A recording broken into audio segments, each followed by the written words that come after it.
Good morning, friends.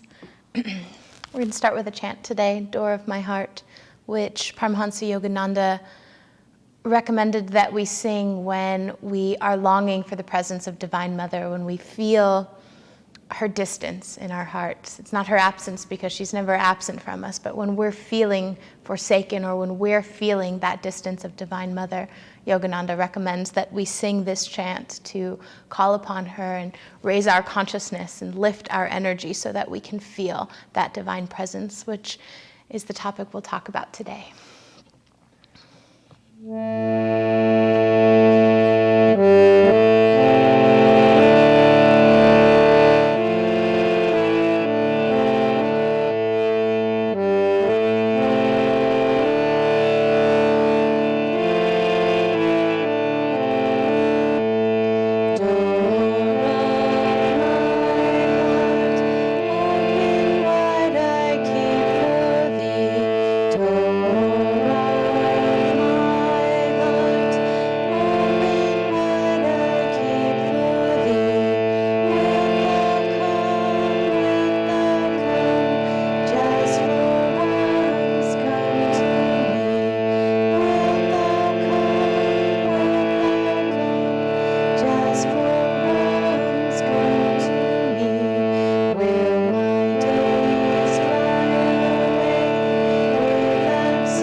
begin this morning with a prayer. Divine Mother, Heavenly Father, friend, beloved God, Jesus Christ, Babaji Krishna, Lahiri Mahashaya, Swami Sri Yukteswar, our beloved Guru, Paramhansa Yogananda, saints of all religions, humbly we bow at thy feet. Divine Mother, open our hearts that we may expand beyond our ego identities, that we may feel your love pulsing in every atom of creation, that we may share that love and light with all we meet. Help us to feel your presence in every footprint, in every thought, in every activity. Transform our hearts and bring us home to thee.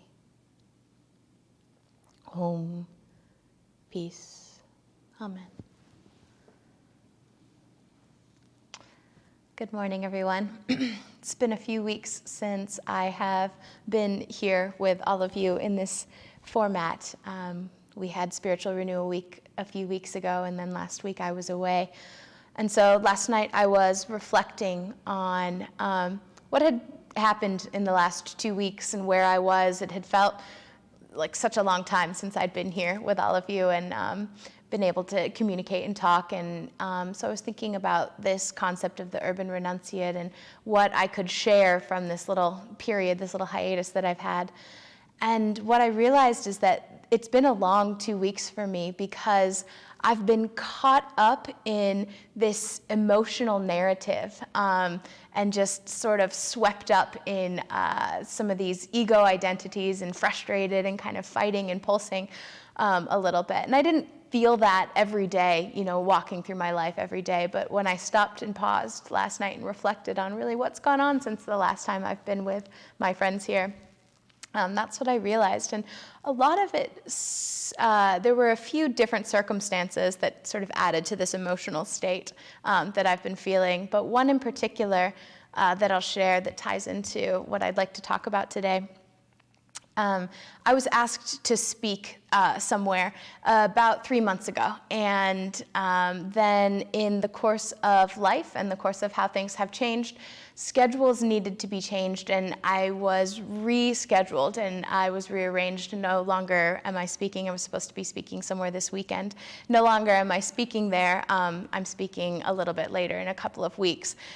And I could feel immediately my ego get involved in that conversation. Well, how come I had to be rescheduled? What was happening? Now, again, I was told all of the logical reasons why it needed to be this way. It made perfect sense. I was in full support of what was happening and why it was happening, which is why this story is relevant and important for us, because in the midst of all of that, what logically and intellectually I knew was absolutely appropriate, and I was more than happy to allow all of these reschedulings and rearrangings to happen, my heart got caught up in it and my emotion got caught up in it. Instead of going up, right? Instead of the heart got caught, and instead of bringing that energy up and offering it to God, it just went down and out into all of these stories. And suddenly I was saying, well, what's going on that I was the one that needed to be rearranged? What is it that they don't like in me? How come I'm the one that has to be changed? Is that person better than me? Do they like them more? Maybe they don't want me speaking at all, and this is their way of trying to tell me that.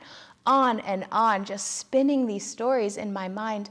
And I got so caught up in comparing myself to not only the people involved in this circumstance, but suddenly everybody, everywhere, just constantly comparing, what is it that I need to do to prove myself? What is it that I need to do to be worthy?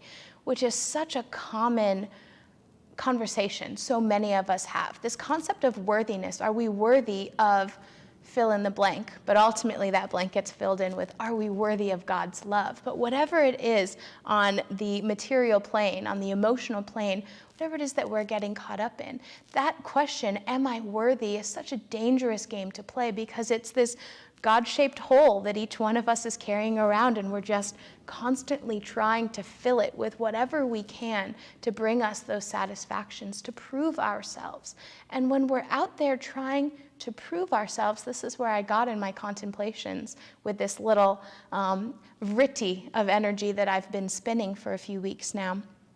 That's where I got to in this, is that if I couldn't sit firmly in knowing that everything was right, and that in terms of the rearrangements and the rescheduling, that everything was just as it should be, and not only that, that everything I was telling myself, all these stories that I was saying of, they're just trying to subtly tell me they don't want me to speak at all, they're just, they think this person's a better speaker than me, whatever it may be, if I couldn't actually put all of those down and just stand up and speak for God and speak through that energy of the divine, then I had no right to be standing up and speaking at all. And so I sat with it and brought it into my meditations. And ultimately, I was able to come to that place of realizing this is just the ego spinning. It's the little hamster wheel. He's just running because he had nothing better to do that day or that week. But it's such an important lesson for each one of us. God's grace is there at every moment, and it's given freely, and it shines equally. We've all heard Yogananda's story of the sun shines equally on a piece of coal or a diamond, but the diamond is absorbing and reflecting that light and reflecting God's love. God's love is there in every moment. It's not held back. He's not weighing the lists of pros and cons and saying, well, you haven't broken any rules this week, so I'm going to love you a little bit more. Or you tried really hard, but this person just has more skill, so I'm going to give my energy and love to this person instead. God loves each one of us equally, and God's grace is always present and flowing. What matters is how receptive we are.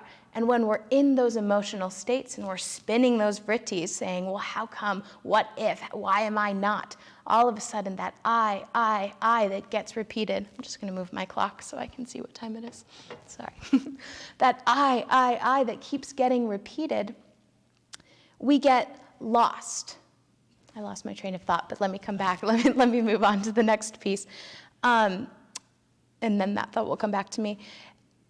When I was thinking about this last night, the story that came into my mind is a story we don't hear too often at Ananda. It's not one of the Sunday readings, but it's one of the parables from the Gospel of Matthew. And it's it's either called the parable of the laborers, or it's often called the parable of the laborers in the vineyard. And this is a parable that Jesus tells us.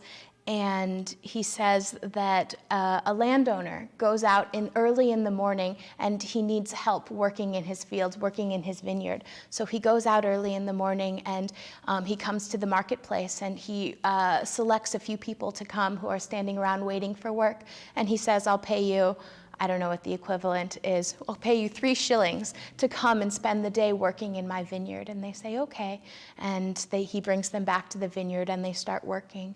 Then at about 9 o'clock in the morning, he goes back to the marketplace and finds more people waiting for labor. And he says, come, I'll pay you what feels fair, and I'll come and work in my vineyard all day. And he brings them, and he goes back again at noon, and at 3 o'clock, and at 5 o'clock, and he's bringing more people, and he's saying, come back, I'll pay you what feels fair. And at the end of the day, at evening time, so now there's people that have been there since, say, 6 o'clock in the morning, 9 o'clock in the morning, noon, 3 o'clock, 5 o'clock. Now it's the evening, maybe 6 or 7 o'clock at night, and he tells his foreman, gather all of the workers, bring them to me so that we can pay them. And he starts with the people who he invited the last. So he starts with those people who showed up in the evening at 5 o'clock, who he'd gathered from the marketplace, and he pays them 3 shillings. And then he moves to the people who came at 3 o'clock in the afternoon, and he pays them 3 shillings. Noon, 9 o'clock, and he pays them 3 shillings. And then last are the people who started working early in the morning, at 6 o'clock in the morning. And they're feeling pretty good because they're expecting, even though they agreed on 3 shillings earlier in the day, they've seen all of these people who were here and who have been working for just a few hours, and they've been working all day long. And they're expecting to get a little bit more. They think, great, we'll get more than 3 shillings because we've put in all this effort. Again, you can already begin to see some of the parallels to my story. I did everything right. I followed all of the rules. Why am I the one being changed? Here it is. I've been working all day. I've been toiling in the hot sun. Don't I deserve more than what this person who's only been here for an hour or two deserves? And when it comes to them and they stand up and they're ready for their payment, he gives them 3 shillings. And they get a little bit irked and they grumble. And the landowner says, "Did you not agree to come and work for 3 shillings? Is this not my money? Am I not allowed to share my money, to share my wealth, however I see fit?" And they said yes, and he goes on and he says to them, and this is the line that most of us have probably heard, and he says, "Therefore the last shall be first, and the first shall be last." And the story, there are a lot of interpretations of the story and why it's told. A lot of times, it's considered, well, those devotees or those disciples who come at the 11th hour, they receive God's grace just as much as we do. And is that fair? And the concept is yes, that whenever we're ready to open our hearts to God, it doesn't matter if it's been since 6 o'clock in the morning or since 5 o'clock at night, that moment that you are open and receptive to the divine, that moment that you are willing to work and to toil in the vineyard of the landowner, which Christ says represents the kingdom of heaven. As soon as you enter into the kingdom of heaven and are willing to toil and put in the effort, there comes God's grace. And he doesn't care how long you're there. He doesn't care about the comparisons of how well this person can speak or how many books that person has read or how many quotes this person can pull out. He cares about your heart. He cares about what you can offer, which is why I was able to come back and gratefully, through the grace of God, get to that point to say, if you can't be clean in why you're doing this, if your ego is holding on to any resentment or any anger, don't stand up in 2 weeks, 5 weeks, 10 weeks. God doesn't care if I'm speaking tomorrow or if I'm speaking in 2 years. God cares what I say and where my heart is when I'm ready to say it, when I'm willing to say it. And that was the realization that I had in that moment, and that through meditation and through these practices of bringing my energy into that place of attunement, I was able to realize and recognize that and hopefully put it down. I'm sure it will sneak up, as the ego likes to do. She pops back in. She's very witty and she's clever and she knows us very well. So she'll come back and she'll hook me again. But I can remember this moment, and I can come back to these stories and these parables, and I can live in that place and say, yeah, the mind knows everything here is logical and the heart is caught. So how many days of meditation will it take me this time in order to get right again? Last time, this past story, it's taken me about 2 weeks. Maybe the next time, it'll only take me 8 days. Maybe the time after that, it will only take 4 days, until one day I can look at that and say, sure, Divine Mother, wherever, whenever, however you want me to speak, here I am. I'm ready. I'm ready to serve. And this, of course, is the state of consciousness that each one of us are reaching toward. That's what we want to find, is that place of just willing service to the divine. I was thinking about what it means to just offer ourselves, and the sweetness that comes from that, from true nishkam karma, from really serving the divine because that is what our heart is longing to do, and taking away any need for comparison, any need for the ego to get caught up. When we're on stage, we want to compare because we're there. Let me rephrase that. When we're on stage, it's easier to fall into those comparisons. It's easier to fall into those, and I don't mean literally a stage or in front of a camera like this. I mean, when we're serving in order to prove something, when we're serving in order to prove our worthiness, whether it's to ourselves or to those people around us. So whenever we do that, whenever we're acting in a way to say, I need to do this to prove myself, we're on a stage. We're on the metaphorical stage, and whatever that may be. I think is it Hamlet? All the life's a stage and all the men and women merely players. It's either Hamlet or Macbeth. But it's again that idea, here we are, always on stage presenting our ego to the world. And so through the techniques and through our meditations, that's what we're learning to do, is to shift that vibration of the heart and shift that intention of the heart simply to serve and to love and to feel in that solitude and in the quiet, that connection with the divine. And the sweetest experience of this that I've had recently in January of this year, of 2020, I went with a group here in Palo Alto to Israel. And one of the days we had the great privilege to go to the cave of John the Baptist. And so because it was a rainy day, the cave is built, there's a convent built around. This cave is up in this forest area, up in the mountains, and there's a convent built around it, and the nuns at the convent are responsible they take care of the cave. And normally there's a public path that you can walk down to get to the cave, so you don't actually have to walk through the convent, so that the nuns who are living there can have their privacy. But there had been huge rainstorms. I think the 2 weeks we were there was more rain than there had been in like 10 years or something like that. And so the path, which is just on the side of the mountain made out of dirt and mud, it had been washed out, and it was not easily accessible. And so the nuns at the convent were nice enough to open the gates of the convent, and we were able to, they had steps, and pavement, and it had been paved. So they allowed us to walk through rather than having to go around and slip and slide through the mud.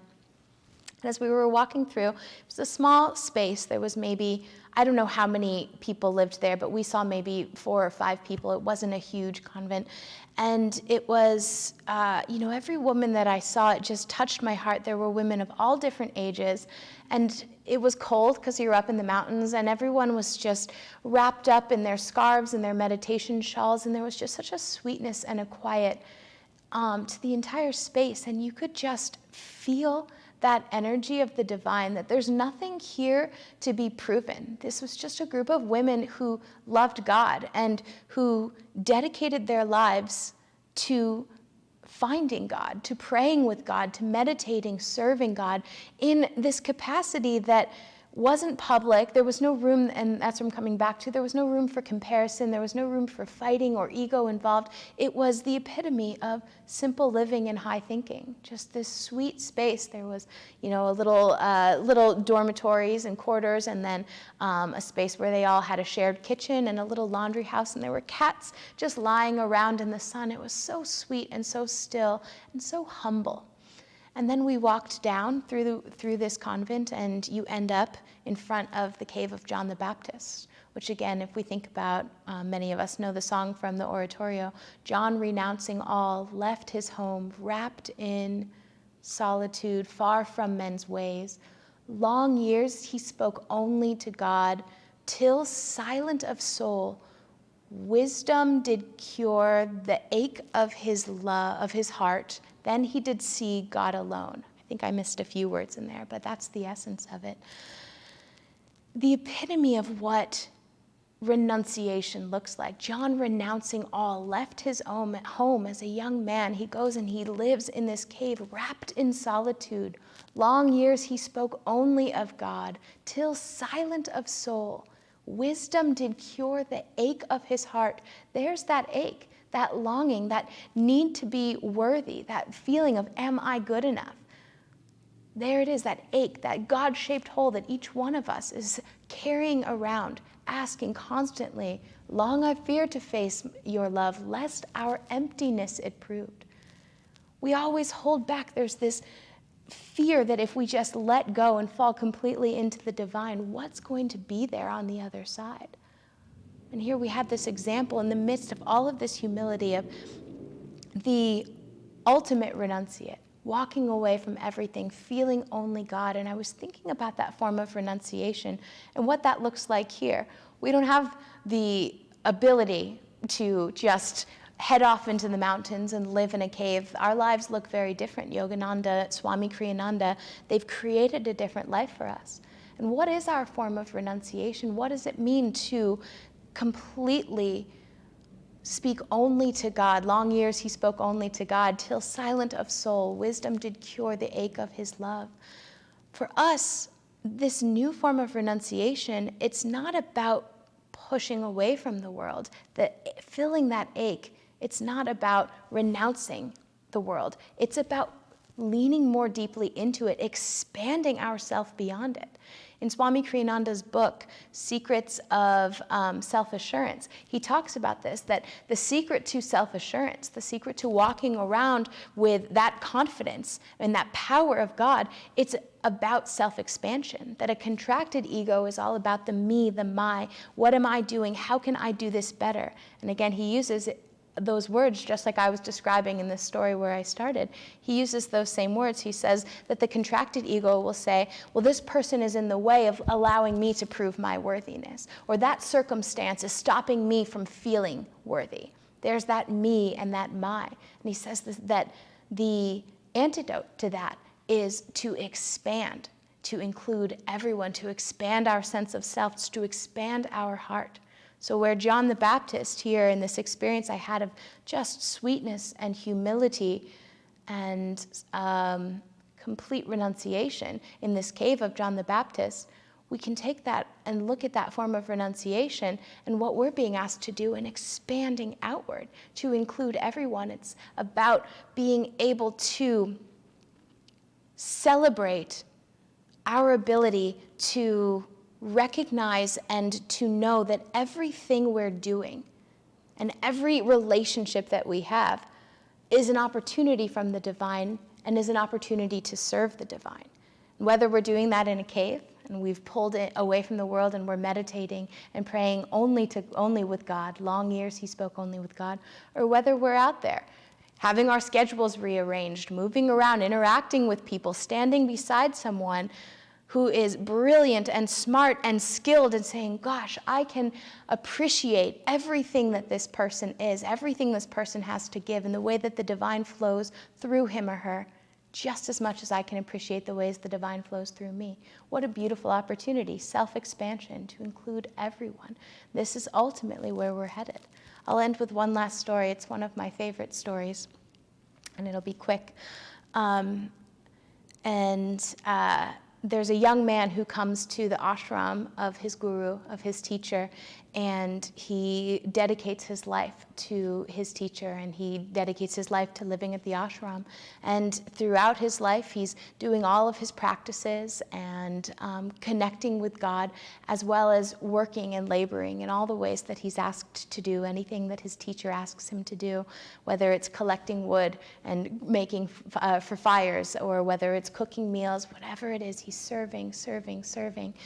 And one day he's collecting firewood out in the forest, and he comes across a pond, and he looks into the pond and he sees his own reflection. And what he sees staring back at him is an old man with a long white beard and long white hair. And at first it saddens him to look at this reflection, and he says, my God, I've spent my entire life, I've given everything, I've spent my entire life here in this ashram. Now I'm an old man, and there's a moment of mourning, a moment of what have I lost? And he begins to cry, and right in that moment, his guru appears and catches his tear, and he says that if that tear had fallen on the ground, there would be great devastation and famine, because the tears of such a high soul can't touch the ground. He says that you've become such a high soul, you've dedicated yourself, you've given your life to God. And for each one of us, that's what those moments can look like of expansion. Long we feared to face our love, long we feared to face your love, lest our emptiness it proves. There's nothing that we're giving up. The ego clombs onto us and tells us and teaches us and tries to convince us that we're losing something, that we're missing out. My ego tried to tell me that I was missing out on something, that I wasn't good enough, that somebody else was going to be better. And if I stay in that whirlpool, then I end up trapped and bound to that. But if we can let go, and just like this young man who spends his life serving and loving and living in the divine, there's no need to grieve. There's no need to shed those tears. And any of the sadness, any of the loss that we feel, our guru is right there to collect it. Our guru is right there to hold us up. And this is, of course, the greatest gift that we have in our lives, is that our guru is there to catch our tears. God bless you.